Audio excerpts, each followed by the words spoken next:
Warga Bali kini diresahkan oleh tindakan sejumlah turis asing yang tidak menaati hukum. Mulai dari kemunculan petisi akibat ayam berkokok hingga turis asing yang menggunakan plat nomor palsu. Bagaimana sikap warga melihat tingkah para turis asing di Bali ini? Kita akan membahasnya dengan tokoh masyarakat Bali, Niluh Jelantik. Selamat pagi, Mbok Niluh. Hai sayang, selamat pagi. Selamat pagi, Mbok Niluh. Mungkin memang aksi dari turis-turis asing meresahkan ini kan dari dulu sudah ada ya, Mbok Niluh. Tapi kok sekarang ini semakin banyak, Mbok Niluh, aksi-aksi yang aneh-aneh ini? Salam kenal, salam sayang sebelumnya juga untuk semua pemirsa di Metro TV. Terima kasih atas waktu dan kesempatan yang diberikan. Permasalahan terkait WNA yang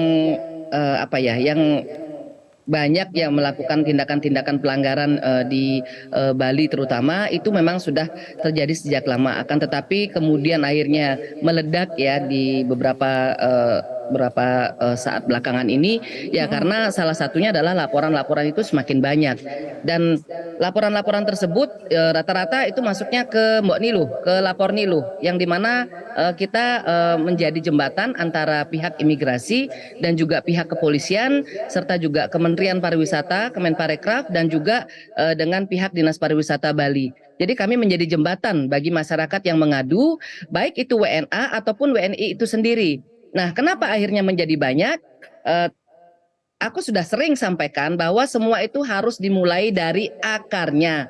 Tidak bisa kita serta-merta tadi seperti yang disampaikan oleh Mas Menteri ya, Mas Sandiaga Uno, itu kita berikan pembinaan pada saat mungkin mereka ada ketidaktahuan mengenai aturan yang ada di Indonesia. Itu omong kosong, tidak mungkin mereka tidak tahu ada aturan di Indonesia.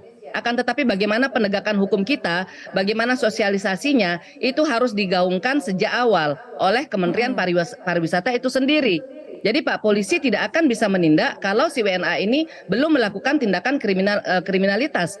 Pak Imigrasi juga belum bisa menindak jika belum ketahuan izin kerja atau izin tinggalnya tersebut disalahgunakan.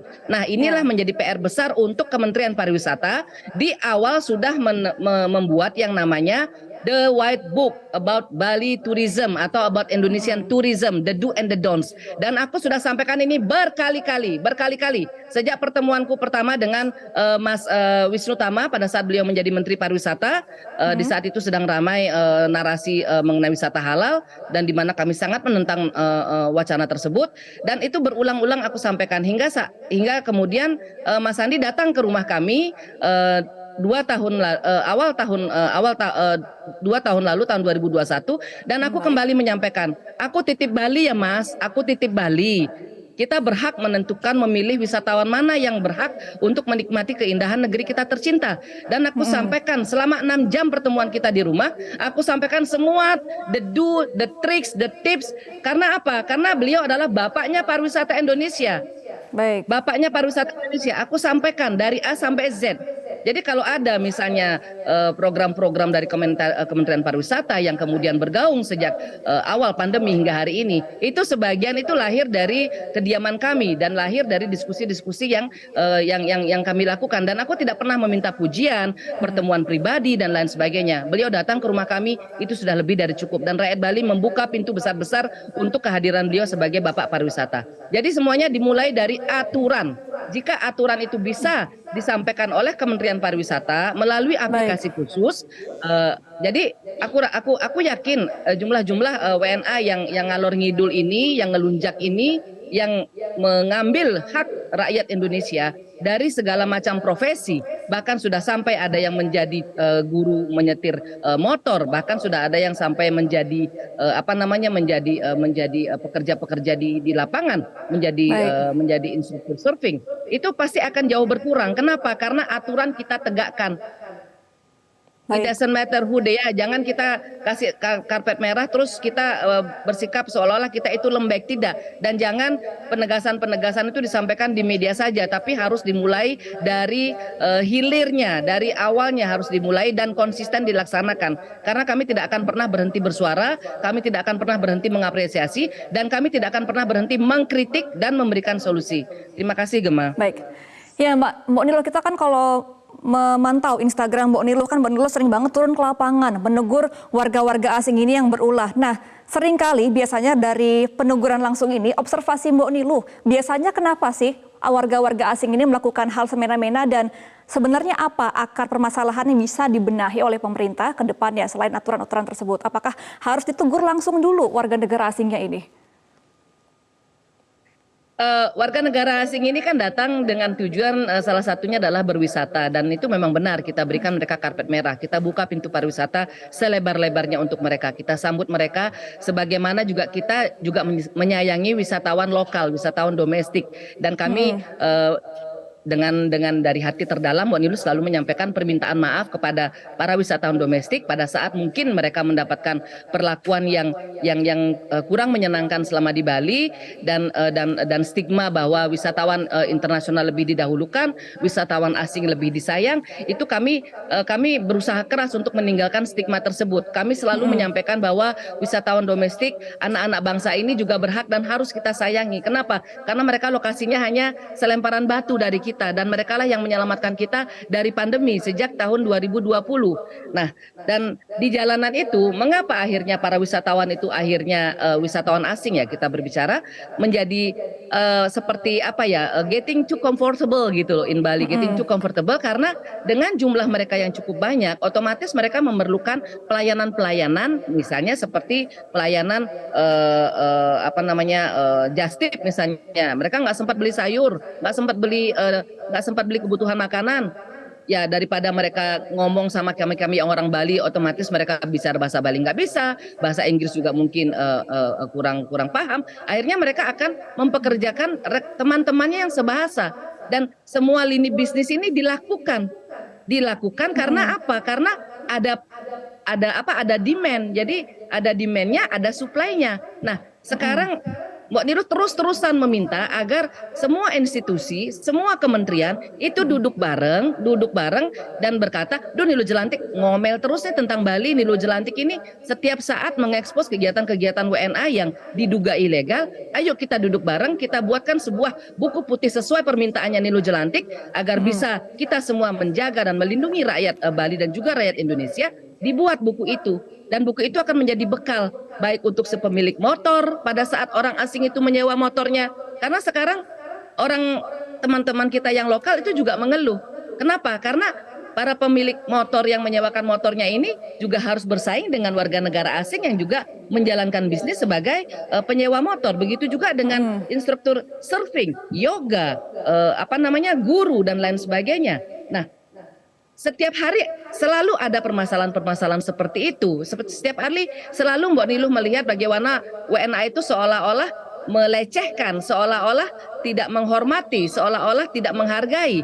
Boncengan 3, boncengan 4 di jalan raya, tidak melihat bagaimana Pak Polisi itu berdiri berkeringat mengamankan jalanan, menjaga jalanan. Jadi kayaknya kita itu kayak nggak ada harga diri gitu loh. Makanya Mbak Niluh tuh jadi keras banget, jadi tegas banget, dan pihak imigrasi dan pihak kepolisian paham banget itu. Kenapa kita berhubungan sangat baik, karena Mbak Niluh menitipkan Bali ini kepada mereka. Mbak Niluh tidak mungkin bisa langsung turun tangan misalnya nyubit mereka, nggak mungkin. Tapi Mbak Niluh bisa menggunakan suara Mbak Niluh untuk mempersatukan institusi-institusi ini dan menempatkan mereka pada posisi yang terhormat sebagai pelayan masyarakat, dan juga kepada WNA agar menghormati aturan yang ada di tanah air kita tercinta. Karena dengan itulah kita bisa menjaga martabat dan kehormatan kita, Gemma. Terima kasih. Oke, ya Mbok Niluh itu kan berarti bisa diartikan ya sama warga negara asing ini, kebaikan kita ini disalahartikan sama mereka. Jadi mereka menganggap kita terlalu baik, bisa disuruh-suruh begitu. Nah, bagaimana cara kita menanggapi warga asing ini dengan tetap ramah, tetapi mereka juga tetap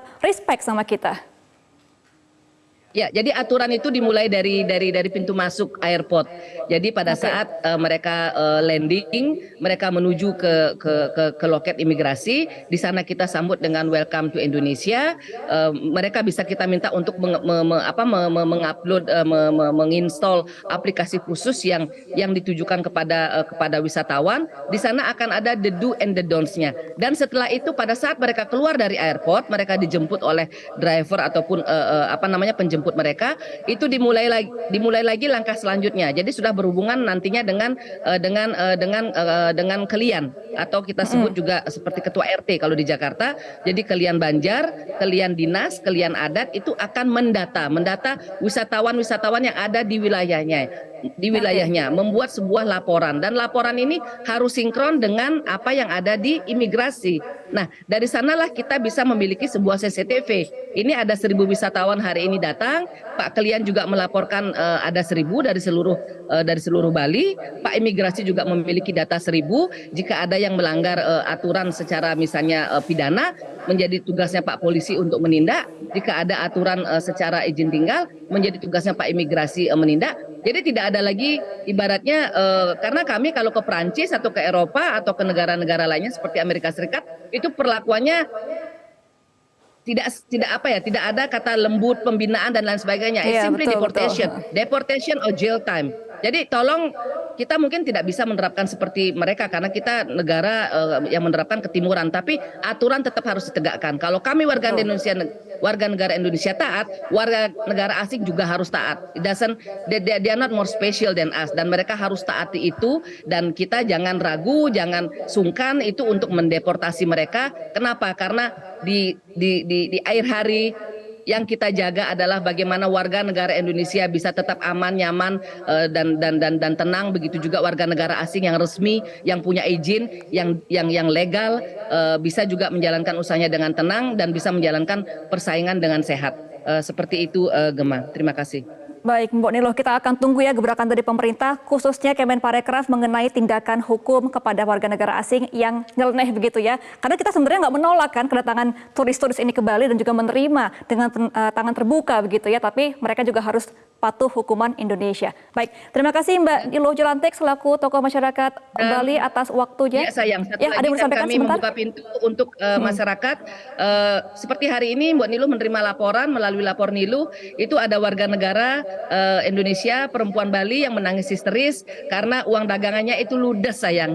Itu bagaimana hancur hatinya Mbak Niluh melihat video tersebut. Di mana kita, di mana peran kita sebagai negara, di mana kita hadir untuk mereka. Itu melalui lapor Niluh 0878 02345 888. Silahkan dilaporkan jika ada kejadian yang menimpa kalian, dan jika ada hal-hal yang ingin kalian adukan, identitas kalian aman bersama kami, dan kami siap selalu menjadi jembatan, siap membuka diri, siap membuka komunikasi dengan semua institusi terkait. Terima kasih banyak. Baik pemirsa, selamat pagi Indonesia. Mungkin yang lagi liburan di Bali atau tinggal di Bali juga bisa menghubungi Mbok Niluh jika ada keluhan terhadap warga negara asing ataupun turis-turis. Terima kasih Mbok Niluh, selamat kembali beraktivitas.